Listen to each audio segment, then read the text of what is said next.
Moran here from Concierge Diamonds. I am coming to you live from the offices of GCAL in New York, New York. This is my good friend Angelo Palmieri. Hi everybody, how are you? He is the president of GCAL, and we thought we'd show you around. So come on in, let's take the tour.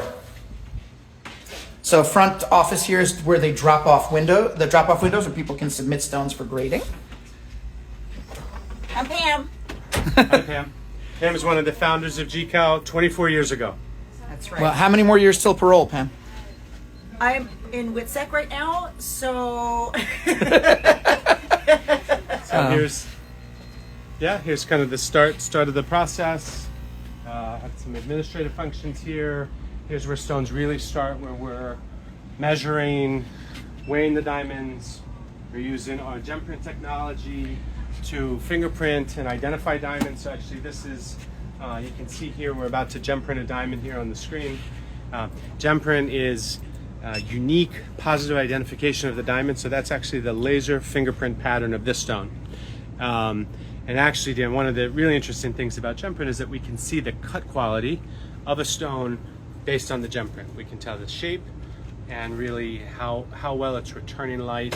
Actually, we can assess the optical symmetry, the scintillation, and light return. So for those of you guys who, just to back up for a second, if you don't know what we're doing here, GCAL is one of the top gem labs in the world. What is a gem lab? If you're looking to buy a diamond and you're not sure, how do you trust the person selling it to you when they describe it? You might want a third party who's a disinterested party who doesn't care whether you buy from a store or not, saying, hey, we looked at the stone, we believe it to be this cut, that clarity, etc., and so forth. That's what these guys do. I think they're some of the best in the business. And part of the reason they're the best is because they use technology in a way that a lot of people aren't. So with that said, please, Angela, continue. Yeah. Sorry to interrupt. So here we have a Serene HD measuring station. This is where everybody wants to know what's the table percentage, the depth percentage, the crown angle, the pavilion angle. This is the machine that does it with a very, very high level of precision. Over 100 million diamonds a year go through Serene systems for planning rough, for optimizing cut, for recuts. Really, really amazing technology. Big, heavy-duty safes because they got a lot of stuff in here at any given time. That's right. Okay, so let's go to, this is part of our research area. So here we are, this is really for the gem nerds, this is like the most exciting part of it, right? Because we have spectrometers galore, infrared, fluorescent spectroscopy. We're using, here you see a synth detect machine. So this is made by De Beers. So what you're looking at, Dan, is actually these four quadrants are of all of the same item. This is actually a test pendant that we use that actually has. So where's the actual piece sitting right now? The piece would be in. So this piece goes into this machine. It was imaged earlier. Yeah. And this machine can tell you what we're looking at. So actually, this is a piece that we made for a variety of reasons that actually has one HPHT lab-grown diamond, 3 CVD lab-grown diamonds, 1 natural diamond, 1 moissanite, 1 CZ, one synthetic sapphire. So this is a mixed salad of every kind of stone that somebody might try to pass as a diamond. We actually don't sell any testing equipment, but we're constantly asked about, should I buy this machine or should I buy this machine? So we build some testing samples that we'll use, and we'll test out some of the different equipment, and we'll point out to people that, you know, this machine may be great value, but here's a blind spot, right? Here's a spot that you need to be aware of. So you guys are testing other people's testers. Not as a business, really just more of just a byproduct of, if we go to trade shows, retailers come to talk to us, and then they ask us about, hey, I'm looking about buying this instrument. Is it a good one? Got it. I can't have an opinion unless we've done some testing on it. That makes sense. It's really more of a favor that we do. This is now here we're doing on a loose stone. So this is another synth detect. That one's a little bit larger. And this is, again, showing us, there's the diamond. So the stone goes in here, and this machine is designed to tell you whether it's natural, lab, what kind of lab. That's right. And we can even tell this machine, when used properly and with a lot of experience, you can really get a good indication. Was it grown by CVD, by HPHT? Has it been treated post-growth? Although that's something that really is not in the lexicon today, is really kind of an important thing. But it was at one point. These are Raman machines. These are great for gem identification. Obviously great for natural versus lab. A lot of different uses. So there's a lot of different technologies that are identifying a lab versus a natural. Because I can tell you, one question that I get a lot from people is, Can you even tell? Is there even a way to know for sure if a stone is lab or natural? I mean, the way I always explain, yes, you can always tell. The way I always explain it, it's just like gemstone identification, right? If anybody out there has taken the 20 stone test and gone through the gem ID, sometimes you can just do an RI and magnification, you know. Sometimes you need SG, right? Sometimes you need spectra. Sometimes you might need 3 or 4 tests to determine it. Same with the natural versus Now, lab. for the lay people, RI stands for Refractive index. SG. Specific gravity. Sorry. It'll be the last time I use abbreviations. All right. This is not all diamond pros on this Instagram. So then we come into the center. This is where the diamond grading is happening. We have microscopes at every stations, color masters and color boxes. So this is where color and clarity, polish, symmetry, fluorescence, all these number of things are being assessed. Right? This is where the magic happens, guys. The room is dark for a variety of reasons, but this is really the core of the diamond grading lab. Sorry to interrupt everybody. Yeah. Okay. So now, this is actually the room we were just in is the grading room, and that is probably what sets GCAL apart from everybody else because of the types of people that we have, the consistency, the quality, the accuracy, the adherence to standards. But this room is really what sets GCAL apart in a big way when you look at all the technology. So I don't know what you're panning to, but here we're seeing 360 video, fire video, serene AI color, serene AI clarity, every different 360 you could imagine. What's this one with this really cool video on it? Yeah, so this is where we're assessing the fire of the diamond. So we're actually directly assessing by a real video how well that diamond handles light and how it's dispersing white light into spectral colors. So when you It's say actually being assessing, measured. it's not a human assessment, it's a machine It's an assessment. analytical, numeric, quantifiable fire assessment. Okay, so it's not, And it's not ray traced, it's not projected, right? It's actually assessed. so this is not like figure skating where the East German judge says you got a 9. This is more like speed skating where you're given a time. That's right. It's quantifiable, it's consistent, it's accurate, it's repeatable. And that's what you'll see as we look at everything that we do here. That has to be the way that any process here works, right? And it Got also it. goes into our ISO certification where we can't do things that can't be repeatable, consistent, accurate, and measurable, right? So we have all of these systems. We do still imaging. These are actually the laser inscription machines. So actually we can see, I think this is really cool to see. So we're inscribing. So for people who don't know, on most diamonds these days and on all lab-grown diamonds, the diamonds are inscribed with a laser. Sorry for going over your shoulder here. They use a laser to burn into the girdle, which is that edge of the stone, the actual certificate number that identifies it uniquely. So with a magnifying glass, you can actually look on the side of your diamond and see that number. So every now and then someone will ask me, hey, if I go to get my ring polished or cleaned at a jewelry store, how do I know they didn't switch it for something else? Yeah. This is a very quick and easy way to know for sure. Pull it out, Ellie, and just show them look how small the diamond is relative to what you were seeing on the screen. So that's a really highly magnified view. So that's the stone. Right. And then Picture. that photo you saw earlier is what has how far they zoom in. Yeah. Here you go. So it's highly magnified. So can you point on the stone where that is? Right here. So see that it's on the edge of the stone. It's really cool. Yeah. And so we actually take our systems take a picture of every single inscription that we do. So we have a permanent identifiable record, exactly how it was inscribed, where it was inscribed, what was inscribed on that stone. And now, are those inscriptions removable? Any laser inscription is removable. Obviously, the pros of inscription is that it's easy to see. You need a $10 loop to see it, but unfortunately, you can remove it, and you won't have weight loss, and you can get it done for $5 on my street here in New York or on your street in LA. Same. $5 to put it back on. I mean, it's not permanent, but it's a great form of identification. And I would say it's not permanent, but a layperson can't do it. You can't remove it at home. You can't remove it at home. You need diamond equipment to do it. A professional can do it. So then here we have, this is another, this is a serene color, which we're gonna talk about, and serene clarity.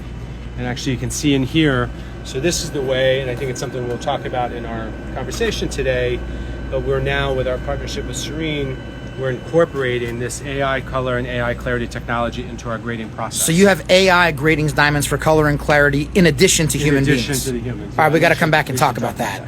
And here we have some jewelry stations where we're doing precious metal testing.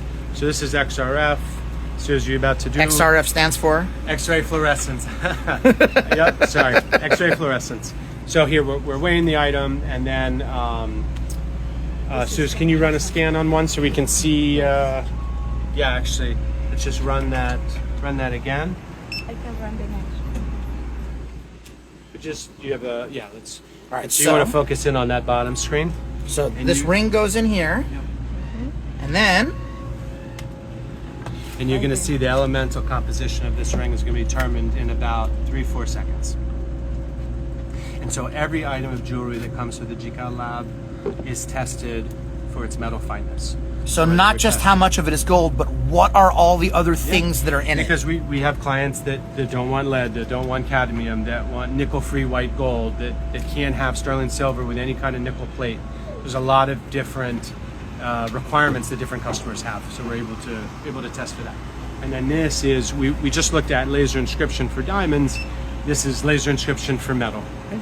So here we're engraving, and actually you'll be able to see the camera here. We're going to engrave the GCAL cert number on the shank. So the actual ring is sitting in there. Can you guys see that? I hope you can see that. And then this giant thing's going to close in on top of it and do its magic. No pressure, Nikki. All good. Is the laser doing its thing? You can see the laser firing right now. Again, this could be, in theory, you could remove this from an item of jewelry and polish it out, but it's a great obvious form of identification initially. And again, could it be removed? Yeah, but not easily, not at home. Yeah. Cool. Just like that, it's done. And then this is probably not a super exciting thing, but this is our printer. Actually, maybe come on to this side, and we have a batch printing station. Oh, look at that. So, actually, I'll just show you basically in these. Oh, we do have some printing coming out, so you can hear the printing, but everything is dynamically and uniquely printed stone by stone as it comes out. Right? We do card printing. Right? So you can see some cards here. These are studs. We have tags and different kind of QC and shipping station, and you can hear that printer running. And on the good days, the printer's running nonstop from morning until night. All right. Well, what do you say we sit down and we'll talk about some of this stuff? So I promised all you guys who work with me on Reddit and know me as Diamond Dealer on Reddit that I would answer any and all questions you have. We'll be checking right now on the Engagement Ring subreddit, and any question you guys want to post, we will endeavor to answer it. Let me just try to get this thing connected to our little light so you can see us. How does this thing work? Thank you. Oh, you're good. All right, guys. With a little luck, I'll be online and jabbering at you in a second. Hey, guys. All right, can you see both chairs in there? No, let me back up a little bit. Back it up. Alright, let's see. Thank you. Appreciate that. So I let us see- know if we're. I see both of you, yes? I'm going to put the More? tripod. All right, we've got some questions. Back here. Well, That's better.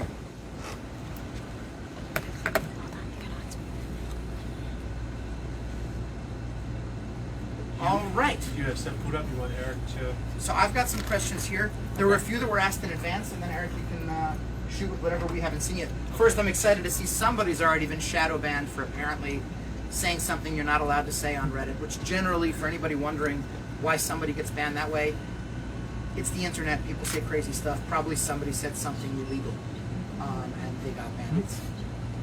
It's the internet. It's wild out there.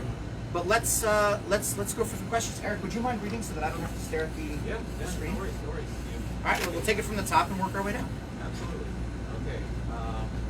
Here's one.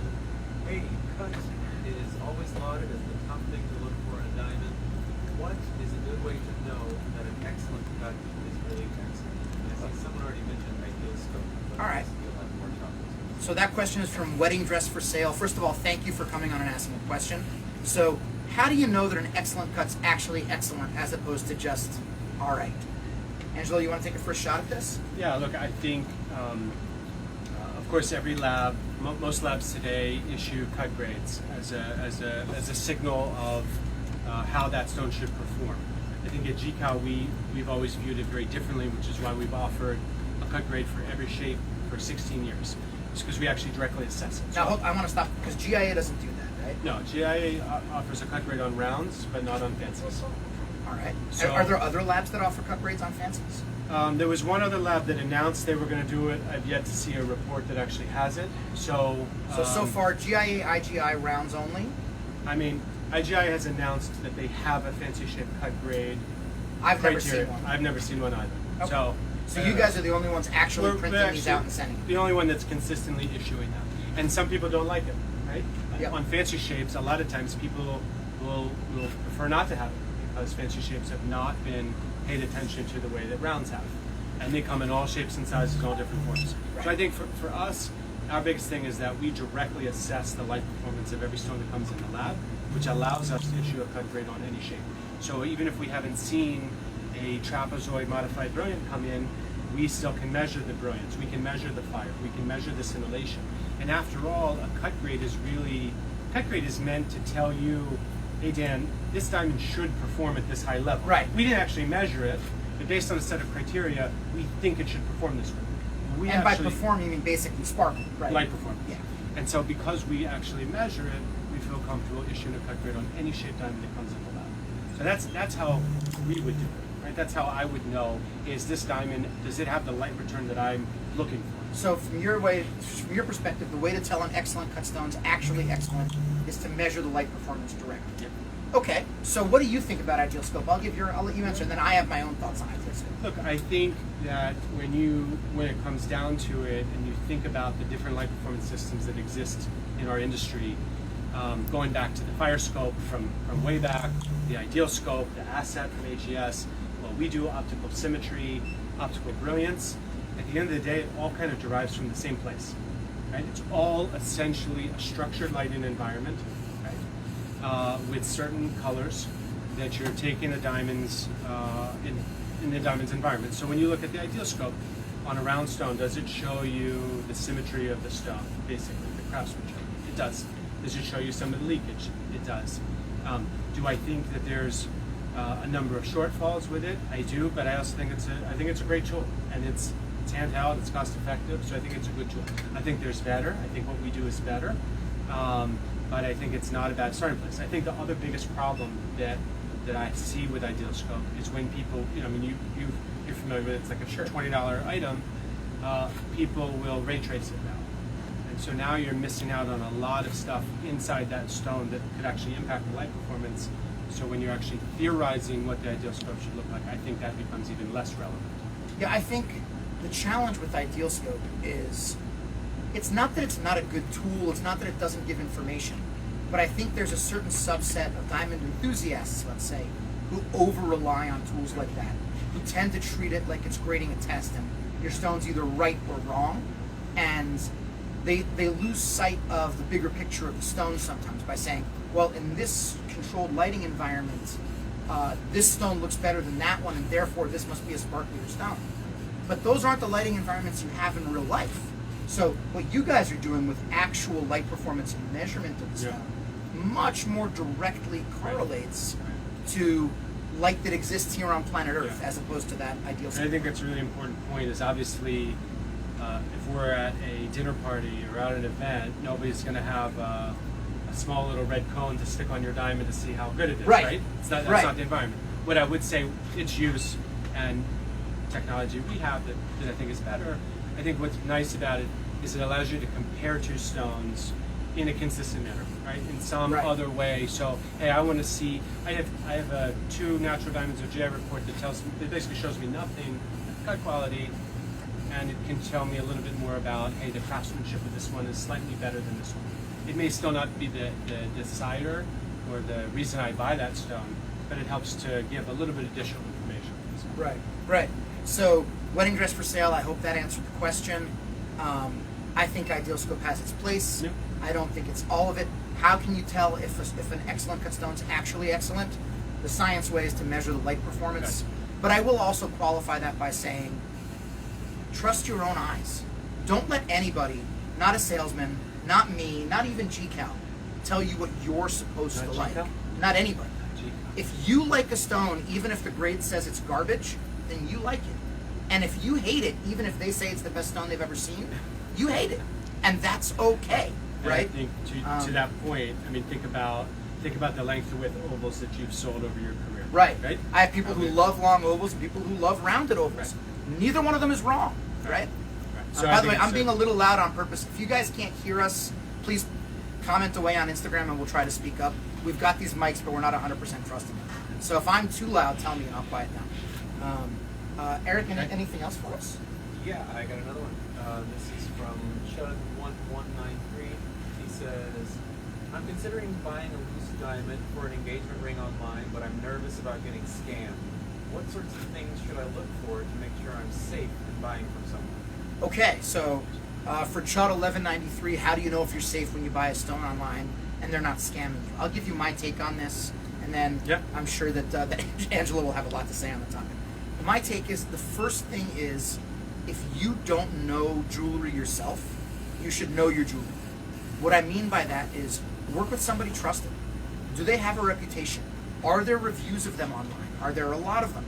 Using your, use your sniff test. Do those reviews sound real or do they sound bought and paid for? Have they been around for a long time? Is there a deep well of people who've worked with them? When you reach out to those people, like here on Reddit, there's reviews of lots of jewelers, including me and including a lot of other people. Reach out to people who wrote those reviews and ask them for a follow-up, right? You can find out somebody's reputation. And I can tell you, as a jeweler who works with clients every day, there is no one stone that's worth my reputation. I don't care if you're buying a stone for $1,000, $10,000, $100,000, or $1 million. It is not worth my good name. Even if I wanted to rip somebody off, it would be dumb business to do that. So I don't. So step one is know your jewelry. But that being said, let's say it's not somebody doing something dishonest, but they made a mistake and they put the wrong stone in the box and shipped it to you. How could you tell? Yeah. Well, I mean, you mentioned about reputation. Obviously, that's a huge thing. Having a return policy, right? Making sure that you're able to actually return that item, obviously helps a lot, right? If a mistake was discovered. I think for us, of course, it's biased, but I think warranted. Is that just like we talked about earlier on? You want to have an independent analysis, right? You want to have an independent analysis with somebody who's disinterested in that sale, right? As a lab, GCAL or other grading labs are typically disinterested in that sale. We're not partaking in the buying or selling of that object. So we are a party, we're a neutral party that is rating that stone and assessing the quality, and that goes a long way. From an identification standpoint, whether it's laser inscription or our gem print technology, we're always able to identify and re-identify that stone. And I think the other thing that's really important is, there's a lot of different lab reports out there, and I think that most, and not because of anything they did, but most people just assume that all paper is created equal, that all lab reports are created equal, right? That they're all independent and they basically all say the same thing. And I think we know from experience that that is very far from the truth. So making sure that you're getting a reputable, truly independent laboratory report on your purchase, when merited, right, above a certain price point, I think also really goes a long way in making sure that you're actually getting what you paid for. And I'll give you a for instance, because I think Angela's being too polite to give you a for instance. Yeah. But Signet Group, you guys may have heard of Signet. They own Kay and Zales and James Allen and Blue Nile and a whole bunch of other jewelry companies that you may think compete with each other, but they're actually all owned by the same conglomerate. They also own a gem lab. What do you think their gem lab is going to say about their diamonds? Right? Not exactly a fair question to ask. So, you really want to think about, am I working with a gem lab that's genuinely independent of the seller? I think GCAL is one of those. I think GIA is one of those. IGI is an interesting question mark. I used to be able to say IGI is fully independent as well, but some news has come out in the last little while that raises a little bit of a question mark. Do you want to talk about that for a Yeah, minute? look, I think it's there's been a number of articles written about it over the last few months. And we'll post some links later on. It's no secret that IGI was acquired by Blackstone, and they're just filing their IPO now. And one of the kind of rumors, so we have a lot of rumors in our industry, but one of the rumors was that they were basically setting up labs inside of people's factories and allowing the factories to grade it. This was all rumor. But when they filed their disclosure to go public, they actually disclosed this in their documents, which a number of trade publications, JCAL, Rappaport, Avi Krawitz, a whole number of trade pubs have actually dug into that and really unearthed some of the details. And they actually talk about that the labs are inside of the factories, that it's using the factory's equipment, that it's using factory's employees, and because it's not a controlled facility, that even though they have a number of risk factors to mitigate, or a number of mitigating things to try to decrease their risk, that they don't have control over the facility, and so they're susceptible to. What you're saying is that IGI has said to some of the big lab-grown companies, "You guys grade your own diamonds. We'll check on you in our own ways. But we'll basically print the certificates with whatever grades So you tell us." I think it would be important to put the links in. You can link to the prospectus and then the trade publication articles, because they really flesh out the details. But they've identified themselves. This is their words, not mine. The 12 largest lab-grown manufacturers have IGI labs in their premises. They've supplied the equipment. They supply employees. Now, do they have IGI employees, Spot around? checking? I assume they do. Right? They didn't go into, agonize in detail. And in every story that's been written, nobody's commented. Oh, but even, let's face it, even if there's a guy who gets his paycheck from IGI and he's hanging out in the lab-grown factory every day, is he really working for IGI? I think it's hard to say. So I think, it's one of the things that there's so many different issues around the lab-grown market today. But I think it really, it begs the question of, I think we've seen it. Right? We've seen lab reports that are totally misgraded and overgraded, right? And they're always overgraded. They're never undergraded, right? Right. We never get a stone in that has an F and we say, oh my God, this is a D.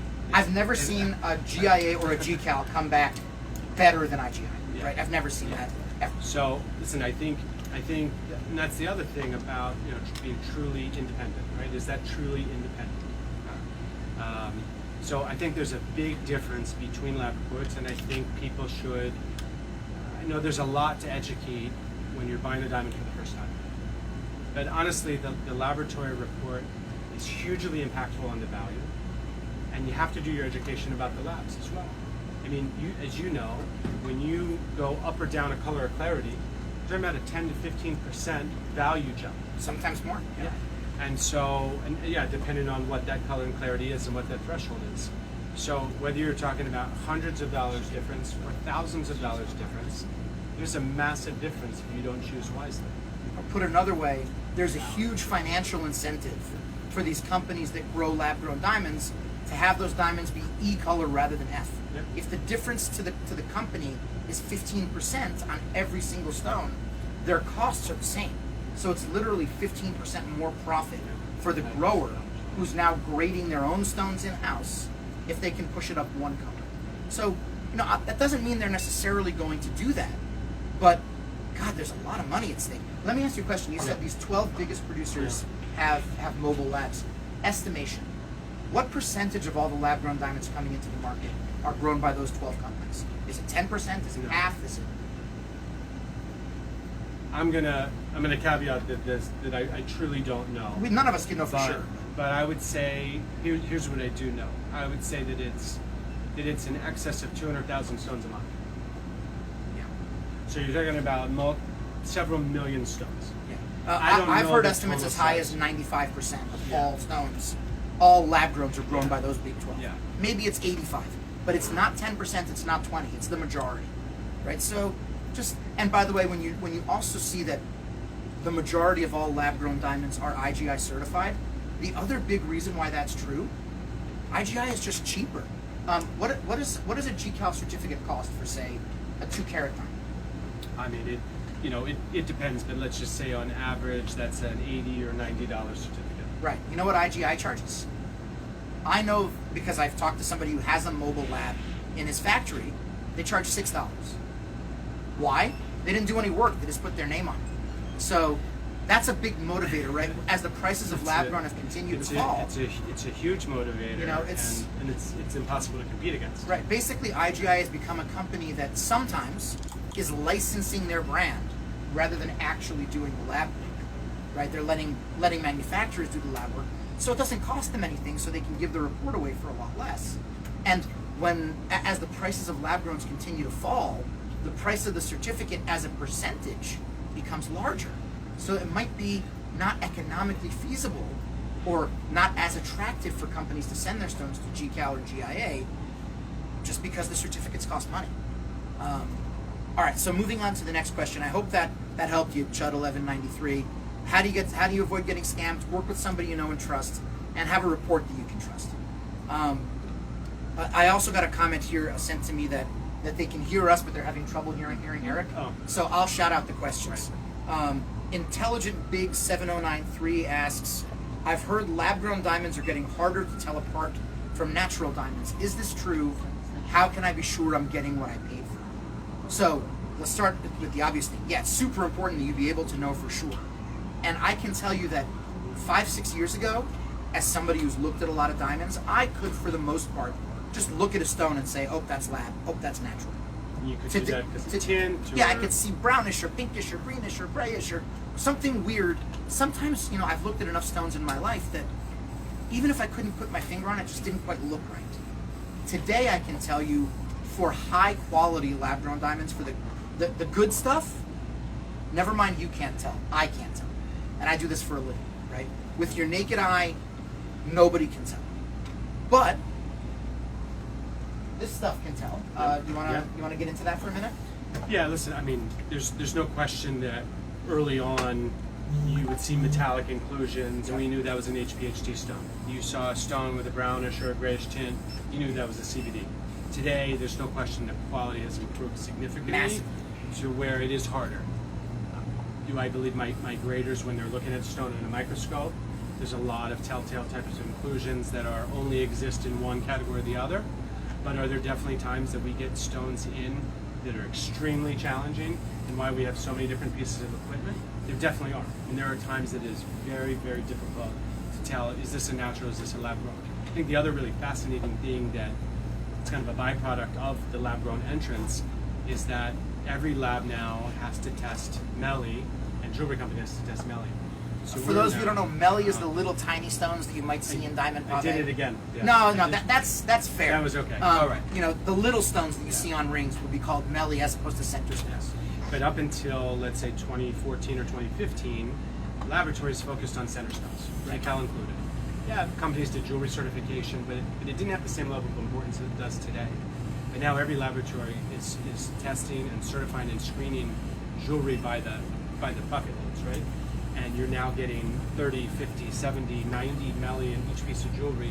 The amount of diamonds that have been tested over the last 9 years is probably greater than the sum ever in its history prior to 2015. Just the sheer amount of Melly. Say that again? Well, I think the number of diamonds that have been tested, if you include the Melly, right? Okay. Is probably exceeds the total amount of diamonds tested up until 2015. So Gem Labs have tested more stones in the last decade than in the history of mankind before that. Think about the De Beers AMS machine. Think about the GI service that's inside Stellar, where they're testing every piece of Melly. All the watch companies that have to test every single piece of stone that's going into the dials. Right. Why? Because consumers demand to know, is it natural or is it not? Yeah. So one of the interesting things is that because we've now tested so many naturals, some of the properties between natural and lab grown are actually closer than what we actually originally thought, because you've now seen that exceptional case in a natural diamond that you used to see 1 out of 100,000, right, which could take weeks, months, depending on the volume coming through your lab. You now might see on a daily or weekly basis because of just the amount of stones you're testing, because of all the melting. So I think what we're seeing is that you see natural diamonds that have properties that really look like a lab grown, and vice versa. And so the point is the identification is actually getting harder, not easier. Well, because the natural stones isn't as much of a moving target, but the lab grounds are. Yeah. Right? The tech keeps getting better and better. Well, and treatment to cover up other treatments. I mean, yeah, the guys growing lab growns are doing everything they can to make them be as close to natural as possible. Right. We haven't seen, not yet at least, we haven't seen anybody who's kind of veering in that intentional way of, I'm trying to change my growth so that you can't identify this anymore. We haven't seen that. No, Doesn't it's mean not that they're trying to cheat. They're trying to make a better product, right? Yeah. So that it's. Yeah, that I'm it's not the accusing same. anybody Yeah. of nefariously trying to beat the lab. Right. I'm saying they're trying to make the best lab grown they can. Yeah, And that's if true. we define the best possible lab grown as the one that's most similar to natural, which makes sense, Yeah. then hey, the better they get, the closer they're going to be. It's much like, how do you define the best Elvis impersonator, right? The guy who sounds the most like Elvis. Not the guy who's the best singer, the guy who sounds the most like Elvis. Yeah, that's right. Same thing. So, yes, naturals and lab growns are getting harder to tell apart, but we can still do it definitively. Still do it definitively. Okay. Absolutely. So, do you feel comfortable saying there's never been a lab grown that's passed as natural? GCAL? Yeah. There's never been a lab grown that's passed as natural. Yes, I feel comfortable So saying there you that go. here. Yes. And I've heard similar answers from GIA and IGI. Yes. And whenever I think about some of the other labs in terms of their grading and philosophy, from an identification standpoint, I believe every lab takes that very seriously. I think so too. I Every have no independent doubt. lab. Yes, I have no doubt. Okay, let me see what else we've got here. VZ Baby, you didn't so much have a question as just said hello and said some nice things about me. So thank you, I appreciate it. It's good to hear from you. And I won't say what your real name is on Reddit or on Instagram, but I really do appreciate you reaching out. Okay, I think that's Reddit. Oh, wait a minute. Nope, I think that's Reddit questions for now. Let's ask some other questions. One of the things that I wanted to give you a chance to speak to, because we've danced around it a little bit over the last few minutes. What do you think the difference is specifically between GCAL and IGI and between GCAL and GIA? Because I think prior to the advent of lab grown, and I want to specifically talk about 8X. Yeah. I think if you'd said 10 years ago, right, when GCAL wasn't as well known as it is now, and it's fair to say GCAL's still not as well known as GIA and IGI. Sure.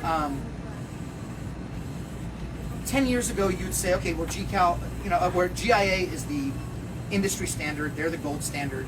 IGI is the price competitor, maybe, or the folks where if you wanted somebody to be a little softer on grading, you'd call IGI, or back then EGL. Right. Who these days, if you guys haven't heard of EGL and you've been shopping for diamonds this year, I don't blame you. They're not out of business, but they're less and less. They're sunsetting at this point. So what sets you apart from IGI? What sets you apart from GIA? Yeah. Why does GCAL need to exist? That's a great question. There's probably some people that ask that every day. Yeah, they say it with a We're different tone of probably a voice. nuisance, that's right. Look, I think as we talked about maybe off camera, Don and Pam, my father and stepmother started GCAL 24 years ago. And as I shared with you, they were in their 50s when they started the GCAL lab. They didn't believe that the industry was lacking in grading labs. There was actually quite a lot more then.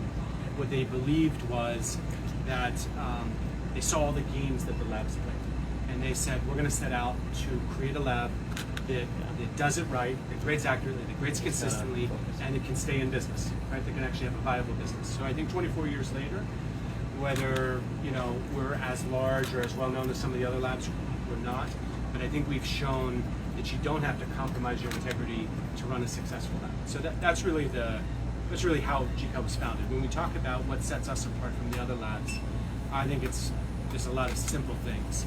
And this may be something we talked about when we first met, is that GCAL is the only lab that guarantees its work. So we actually guarantee our certificate to the consumer. What do you mean you guarantee it? Yeah, so we guarantee the 4 C's of our certificate. So cut, carat weight, color, and clarity, it's guaranteed. Now, if you buy a lab report from any other lab, you buy a stone with a lab report from any other lab, and you look on that report, and they're going to have a very long, multiple paragraphs to tell you, Dan, you bought this report with our opinion, but it's worth nothing to you. If we're found to be wrong, we have no liability at all. We graded this wrong, we identified it wrong, tough luck, that's on you. So what you're saying is that GIA and IGI say, we think the lab is GSI1, but if we're wrong, Good sorry. luck. Good luck. Okay. Yeah. Okay. GCAL is a very different mindset, and so really since the inception, we've had a 4 C's guarantee, and that means that we guarantee to you, the consumer, right? Not to me, These to 4 you. C's. Well, yeah, to the audience, the 4 C's. So if you were to buy a diamond and GCAL graded it a D color, right? And you go get an appraisal like most people do at this point. Let's just say the appraiser said it's actually an F color. We have a process, we have a blind process where you resubmit it through the GCAL lab, and we would regrade that stone. And we've had, as you can imagine, we've had challenges over the years. Oh, nobody bats 1,000, right? Yeah. And we've made mistakes, and we paid the difference, and we paid the Wait, difference in you retail dollars. paid the difference. So we had a couple situations where we were wrong. I'll give you one recent example where we had it was a natural stone, 2 carat. We graded an SA2 clarity. It was mounted. It got remounted. And actually, the customer was overseas. Now, this one veered from our guarantee a little bit because it had been remounted, which definitely could impact the clarity. And we actually allowed another lab to assess it for us because they were overseas, but a lab that we trust. And we graded an SA2. That other lab that we trust, they had submitted it. There was in their kind of hometown. They graded an I1, and we paid the difference in retail dollars, which was about $3,000. Oh, so you said a stone like this on average, we No, think... it was based on the retail that they paid. Okay, so you paid this much because we said it was an SI2. Yeah. It's actually an I1, so we think it's really worth $3,000 less. I mean, that's so with here's a input check from the store of what it would have paid, and so we paid the difference to the consumer. to the consumer. And I Wow, think that's okay. that's a huge fundamental difference. We just talked about what's our average certificate cost that we charge on a 2 carat, maybe $80. Right? In this That's a case, lot of our certificates. liability was $3,000. So Right? if you had to estimate in 24 years, how much money have you paid out for being wrong? Thankfully, it doesn't happen very often. We've paid thousands, tens of thousands. Okay. I mean, look, enough that it hurts. Yes. You put your money where your mouth is. But that's one of the fundamental differences about GCAL, right? That is a very big difference. And somebody, we might have even talked about it the day we met. We might have said, oh, but if you're the arbiter and all these different things. I think the fundamental difference is the perspective we take that we are the lab for the consumer, right? That we want to protect the consumer. And so every single person in here that we met on camera that's doing the work understands that we have a financial responsibility for every certificate we produce. And it definitely changes the way people take responsibility and do their job every day. I mean, I can tell you as a jeweler, I love the idea that the Gem Lab stands Yes. behind the grading so that if, let's say you guys come to me and you get a stone that's a VS1 GCAL, and, you know, I can look with a straight face and say it's not just me saying so, it's this team. Yeah. And not only do I stand behind it, they stand behind me standing. And normally in your case, if you're selling with another lab report and a mistake happens, that's on you. You're going to have to figure it out with the customer. In this case, if you're selling GCAL, we take that responsibility. So that's a huge fundamental difference that I think drives a lot of different things. Well, and I will tell you, it's not to cut you off, but I Yeah. will tell you that I work with IG. We're talking in lab grown for this. I work with IGI, I work with GIA, and I work with GCAL. I will tell you that when I'm sorting stones, you know, when I bring in stones, if you sat with with me in my office, you'll know I generally will show you between 5 and 10 different options for a stone that you're looking at.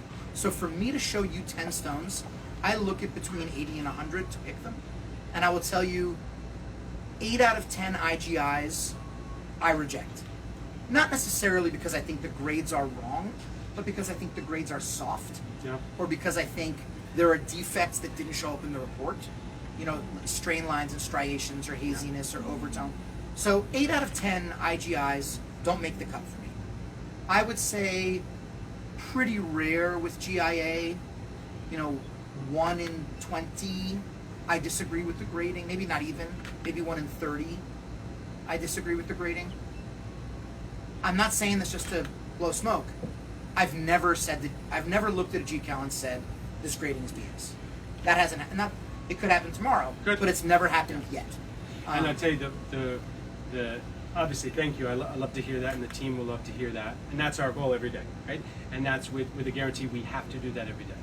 It's sad reality. When I talk to my friends who are outside of this industry, we talk about diamond grading and labs and. Wait, you have friends outside the industry?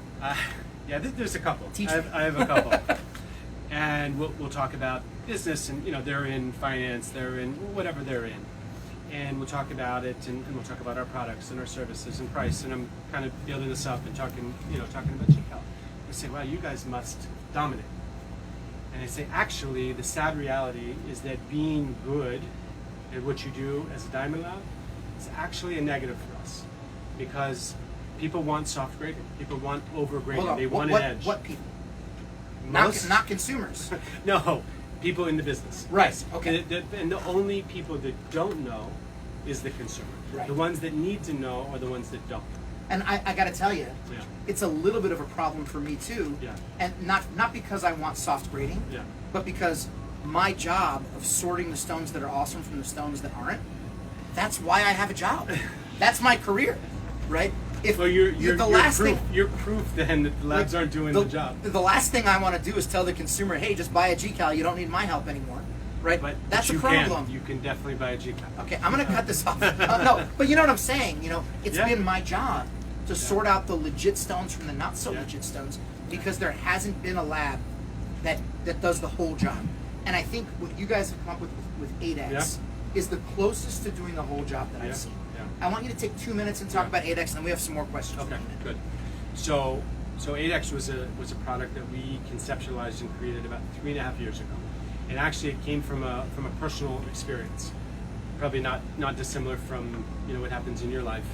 A friend said, hey, I need the best cut, like perfect cut quality, for an engagement. So of course if every person I know who ever gets engaged calls me, right? I have to give them advice. I have to help them.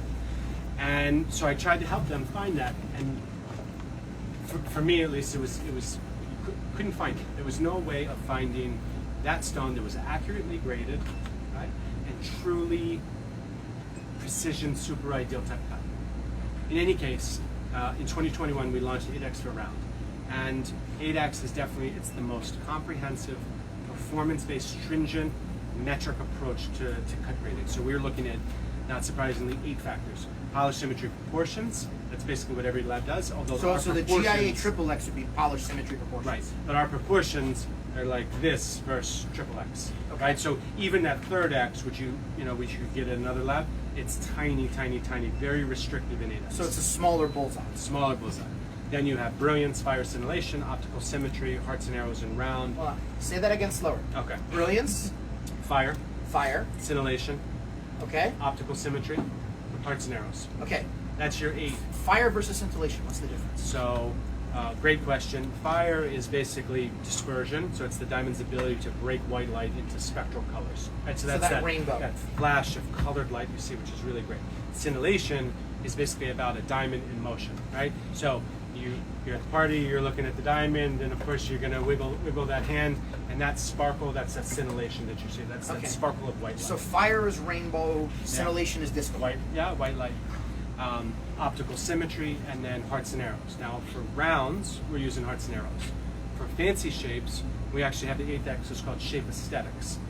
And that is actually, I think, the most important X on fancies, because we're looking at whether it's a princess cut, the perpendicularity of the corners. Oh, so like is it exactly 90 degrees? Yeah, the length to width ratio, making sure that at the time of certification, the princess cut can't have any chips or any damage to the corners, which you know is a massive problem. Yeah, with for princess. you guys who don't know, for princess, pear-shaped marquise, any shape that's got a corner, those corners are really prone to chipping. A lot of people have the misconception that, hey, a diamond's the hardest thing in the world. That means you can't break it.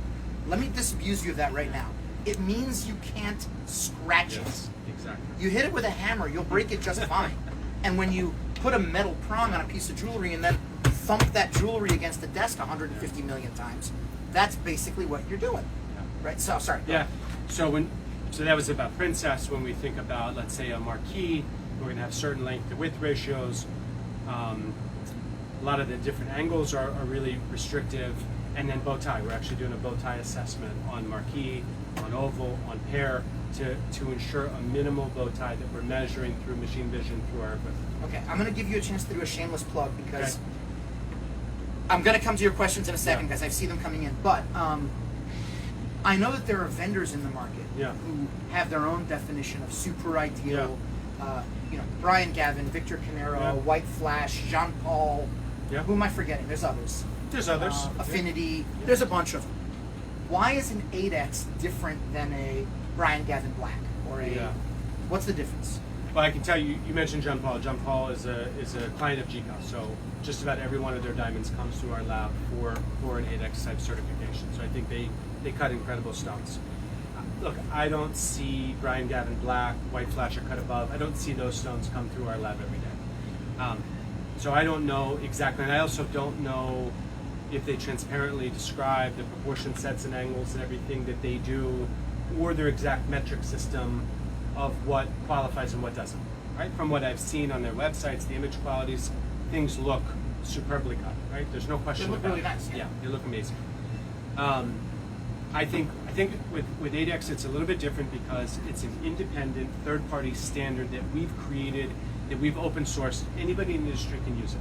So any single customer can subject their stone, whether it's a consumer, manufacturer, retailer, and have it certified against 8X, which we know is going to be independent, consistently assessed against all of these metrics, which are very transparent, and it's the same assessment for every single stone. So it's kind of an open book exam. In other words, I can have a stone that my team has cut, Yeah. and if I had all these machines, Yeah.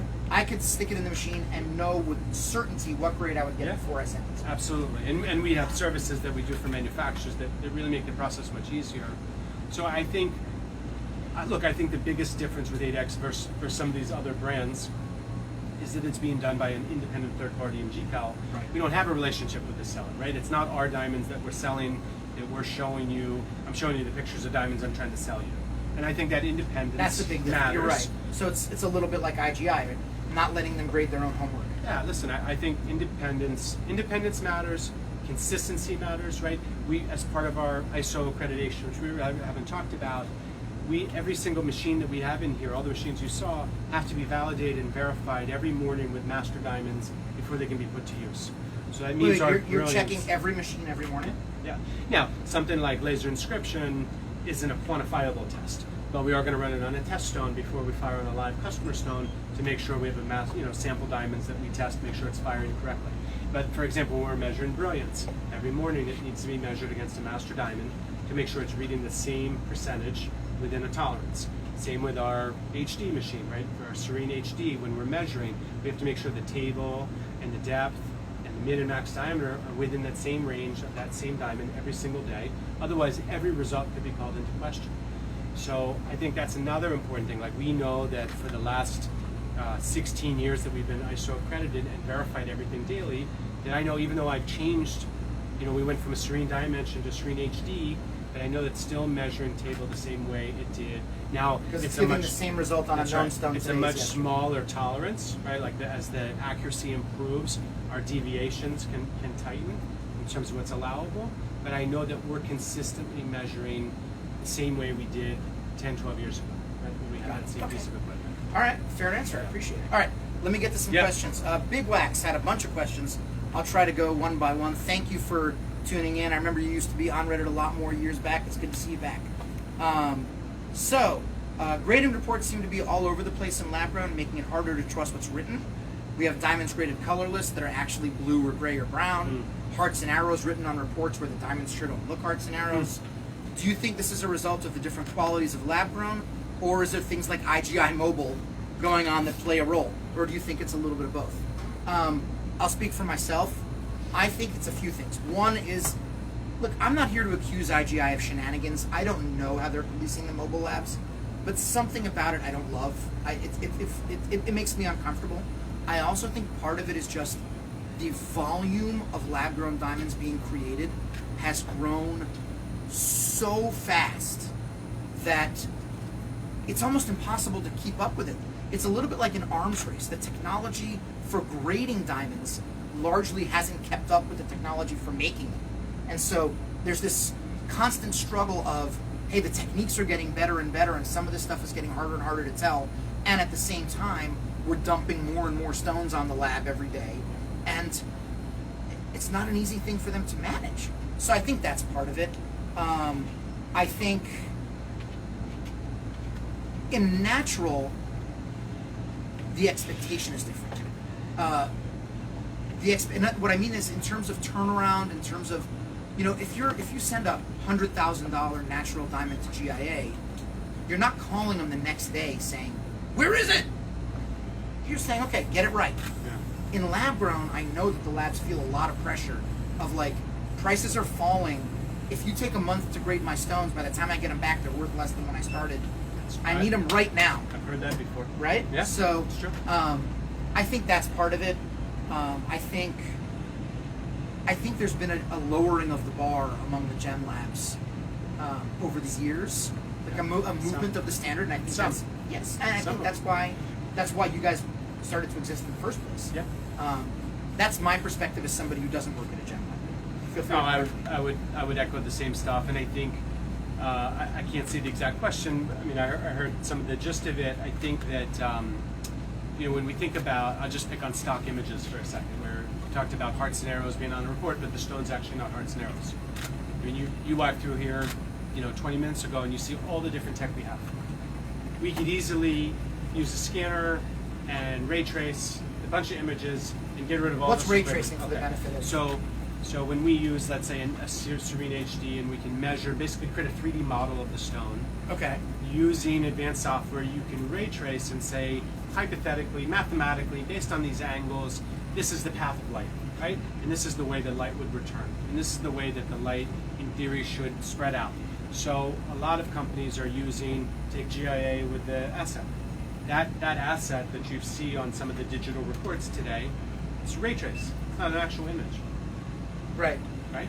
And so when you take a ray trace stone, especially when you get into natural with lower clarities, inclusions impact light performance. Right. In a ray trace, it's totally invisible. It's not seen in a scan. So if you have an I1 stone, right, that has twinning whisks or a giant crystal in the center of the table, that's going to impact the light performance, but on a ray trace, it's invisible. We also have stones, you talked about striae and graining, which you see on CVDs. The lower quality CVDs still have it today. By and large, it's mostly gone from the industry. Those things you put in the fire machine here, and you could have the perfectly cut 8x type stone, but with a lot of strain. The fire is going to be noticeably different, noticeably worse, because that's impacting the way the light is actually returning to you, the viewer. And so a ray trace doesn't catch that. So I would say with how accessible and prevalent technology is today, to be able to actually record, actually photograph, actually video, I think you should never accept a ray trace or a scan. I think you should always ask for an actual, right? I've seen so many reports that have hearts and arrows pictures on them, and the stones are not everywhere close to hearts and arrows. If it's an actual photo, you can't fake that, right? So I think that's really, really critical. Okay. All right. Hold on. There was more to that. Okay. Also, all diamonds with the same grades are not the same. We all know that. Yeah. I think we'd agree that getting this information out there so a layperson can understand. How have you been able to explain this in a way that people can understand? What I say is a grade is a spectrum, right? So if you have a master stone, for example, you might say, we as a lab, as GIA or as GCAL have decided that this diamond is as good as an F color can ever be. Anything better than this is an E. And then they'll have another one that says, this is as good as a G color can ever be. Anything better than this is an F. And then they take a diamond, then they march it down the line and go better, better, better, better, better, better. Oh, it's worse. We'll stop here. And that's how they'll grade the color. So what I mean is there's a range. This is the top of the F and this is the bottom of the F. You might have a stone that's here or here or here. They're not all created equal. The other thing, for example, with color is some color grades are based on yellow, some are based on brown, some are based on green or gray. How do you compare? How much yellow is worth a little bit of brown? How much green is worth a little bit of gray? So they're not all the same, they're on a spectrum. And also the spectrum has moved. What GIA would considered an F 20 years ago, they might consider an E today. And that's just using color as an example. The same is true for clarity. Yeah. I would just say just a couple of things. So one, you looked at you saw the Serene colors, we were going through the tour. So one of the major reasons that we partnered with Serene Technologies last May was because they had developed these objective AI-based color and clarity gradient systems, which is all based on tons and tons of data, right? And so, as part of our process now, both here in New York and our lab in Surat, every machine is graded, every stone is graded on the machine and with people. And so you might ask, well, if the machine can do it, why do you have people, or vice versa, right? And I always say it's the best of both worlds. You have that consistency, right, and accuracy of the machine, but you have that human expertise that's able to validate and verify, right? Machines can go off sometimes. So can humans, by the way. So can humans. And so it's this perfect balance in my mind. And so you're taking what has always been, I think one of the reasons there's been so many games been allowed to play with grading is because everybody hides behind, oh, it's subjective. I dispute that to a large degree, because you couldn't have commerce in diamonds if diamond grading was totally subjective and none of us knew whether this was a D or an F, and it was just anybody's guess on any day.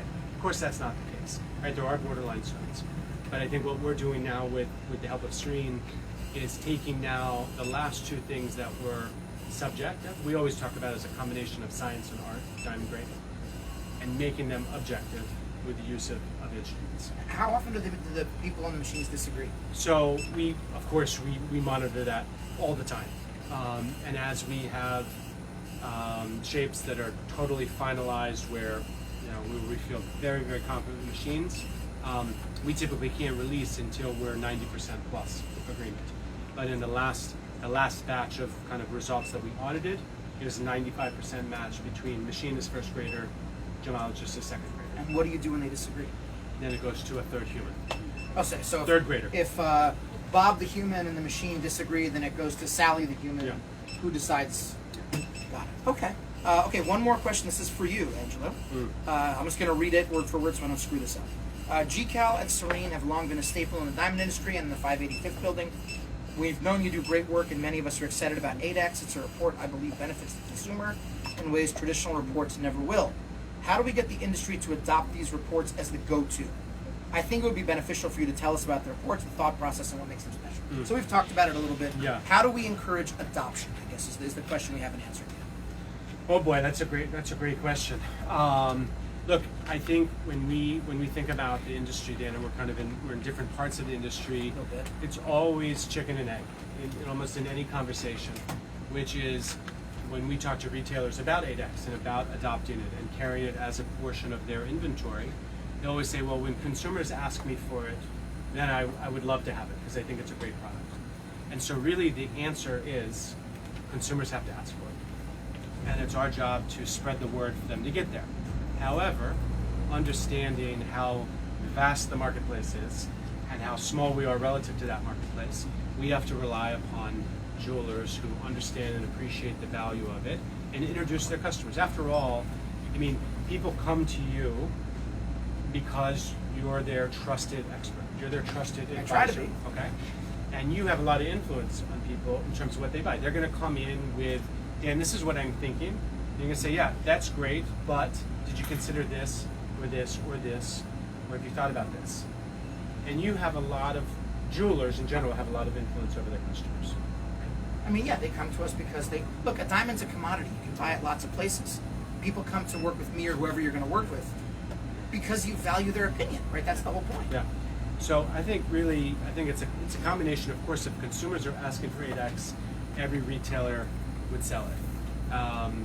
So that's one, and it's part of our job is to expose it to more people, for them to understand it, appreciate it, to actually see an 8X certified diamond so they can see the difference. Everybody we show it to, they see the difference, they understand it. And we believe in the product, and that's what makes it the easiest to promote, because we know somebody who cares about cut the most, if they buy an 8X certified diamond, we make no caveats or exemptions. We say it's the ultimate cut grid, right? Like, this is the best cut in this shape that you can find. Okay, let me ask you, there's a few ways I want to break this down. Yeah. Because for me, Yeah. when somebody's coming in to talk to me, Yeah. in the natural diamond space, you almost never talk about GCAL, certainly not 8X, because you just can't get them. There aren't enough that qualify. You're not going to be able to answer this definitively, but Yeah. if you had to guess, what percentage of stones in lab grown that could get 8X actually do? In other words, How many stones are out there that you think are just as good as 8X, Yeah. but you never saw? Okay, great question. Obviously, I don't know the precise You can't, answer. right. What I would say, what we tell any manufacturer, and we know this from experience now of 3.5, 4 years and 5 shapes, very few people accidentally cut an 8X, right? You don't just by accident cut to the level of precision that we require. So my answer to you is I don't think many lab grows are cut to 8X quality but don't get certified 8X. Is that your question? Or Yeah, you're that asking was exactly how my many question. are trying to Like hit in other 8X words, and if, fail? if I were to show you a stone and say, Oh, this is this- isn't an 8X, but Yeah. I think it would be unlikely. Unlikely. Okay. Highly unlikely, I Highly. would say. And how many 8X stones do you grade in a year? That's a great question. One I wasn't prepared for. Sorry. I mean, it's tens of thousands. Tens of thousands. Yeah. Okay. Out of how many stones total? Oh, it's a small percent of our business. How many stones do you guys grade in a year? I don't know that we disclose that. I mean, that's in the hundreds of thousands. Got it. Okay. Okay. Yeah, I'm not looking to put you Yeah. on the spot. And he said 5 shapes. What are the 5 shapes you can get 8X? Round, princess, oval, pear, marquee. All right. So some of the biggest ones. Yeah. Are other shapes coming? We're working. There's somebody off camera behind me that's working on some additional shapes. Cushion, radiant, and emerald are the next shapes that we're going to be launching. All right. Well, Yeah. we'll look for that. Yeah. I know we've been going for more than an hour. I don't want to take up. I just want to tell. I want to close by telling the story of how we first met, because I think it dovetails into this conversation better than I thought it would. Actually, I first met Angelo. I was at a trade show in Arizona 2 years ago, Yeah. and they had a lunch buffet, and we randomly sat at the same table. Neither one of us knew who the other one was, and we got into. I'm not going to call it an argument. I'll say it was a debate, because it was never yelling and screaming and contentious, but it was spirited to the point spirited. people were standing around the table by the time we were done, and there might have been people placing bets, but basically, I don't want to put words in your mouth, but if I will summarize, your contention at the time was, we should be the dominant lab in the business because we're doing better work than the others. 100%. And my contention at the time was, that doesn't matter because nobody ever heard of you, and you don't have the clout, the credibility in the market. Right. So, you might be doing better work, you might not, but no one's ever going to see it, so who cares? Right? And it is my hope. Hearing that today, I can see why I was debating you. Yeah, and hurt my feelings and by a the little way, I'm a little sorry, but not a lot. And I still stand by the point I was making of, you can be the best there is out there, but if nobody sees it, it doesn't matter. And so I'm hoping that doing stuff like this will turn you guys on to what these guys are doing, because I think it's great work. Do I think a GCAL 8X stone is for everyone? No. And I'll tell you why not. They will cost more. Not only because the reports cost more, but because it costs more to make one. I mean, you just heard Angelo talk about how much harder it is to cut a stone to that standard.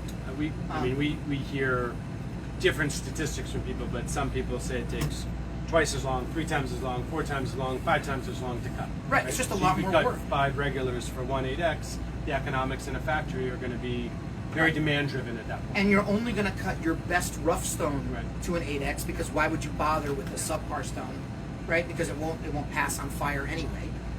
So you're only going to use the top material. You're going to use the most expensive cutting techniques and staff. It's just going to be a more expensive stone. Yeah. So if you're the client who says, if you're looking to buy an engagement ring, and you said, look, my budget is X dollars, my girlfriend wants the biggest stone she can get for the money. 8X is not for you, right? Because you will be able to get a bigger stone for your budget by getting an IGI. If you're the guy who says, I want the absolute best because I want to know in my heart that I made no compromises and cut no corners, then GIA is for you. Then GCAL 8X is for you. So it's a small heart attack. I know. I apologize. Look, if I had to rank them, I would say IGI, GIA, GCAL 8X, right? And notice, this gap is smaller. The gap between IGI and GIA is a bigger gap, but this is up there. And that last bit is the hardest bit, right? It's easy to, not easy, it's easier to climb from here to here. More stones will make this cut. This last little bit, it's for the people who really care about it. Look, I have a buddy who just bought a set of $30,000 stereo speakers for his home theater. He's a hi-fi enthusiast, and he brought me into his home theater, which has the acoustic panels and the big speakers and the whole situation. And he said, look, here's my old speakers. And he played a bit, the fight scene from The Matrix where Neo fights Morpheus, right, with the big bass. He played that, and then he played it again with his new speakers. And he shut it off and he said, do you see it? And I said, not really. I didn't see it. I'm sure you see it. I couldn't hear it, right? But when I look at a GIA XXX and I look at a GCAL 8X, do I see it? Sometimes no. Some of those GIA XXXs are in the middle of the bullseye. But sometimes, yeah, I see it. Does that mean you'll see it? I don't know. I've been doing this a long time. But if you're my eye is not a layperson's eye at this point in my career. But if you're the kind of person who wants to say, I got the person I love, the absolute best, no compromises stone out there. This is a way for you to do that and know that it came from somebody with no commercial agenda in selling it to you. When you work with me, guys, I have an agenda. I'm in business to get a ring on your girlfriend's finger. That's my job. These guys aren't in that business, right? They're in the business of getting it right. So, yeah, is it for everybody? No. Is it for you? That's up to you. Either way, I hope you learned something. I hope you had a good time. I hope you're not totally sick of me by now. I'll close out by saying I wish you and yours a really, really happy holiday season. Please, please, please eat and drink too much and spend it with people you love. If you have questions about all this, we'll post our contact info. Thank you so much for watching. Thank you, Dan.